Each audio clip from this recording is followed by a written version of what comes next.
നമുക്ക് ഇല വെച്ച് കൊടുക്കാം. നമ്മുടെ ഐറ്റം കൂടുതലായതുകൊണ്ട് വലിയ ഇല വെച്ചാണ്.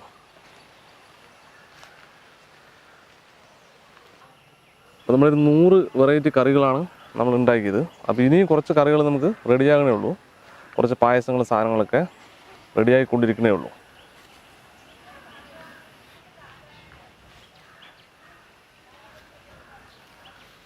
ഇലയിൽ ആദ്യം കുറച്ച് ഉപ്പ് വെച്ച് കൊടുക്കാം. നെയ്യ്, ഇഞ്ചിപ്പുളി, നമ്മുടെ നാട്ടിലതിന് ഇഞ്ചിപ്പുളി എന്ന് പറയാം. മാങ്ങച്ചാറ്, കേബേജ് തോരൻ. നമ്മൾ ഇച്ചിരി അങ്ങോട്ട് മാറിയാലും ക്ഷമിക്കണം.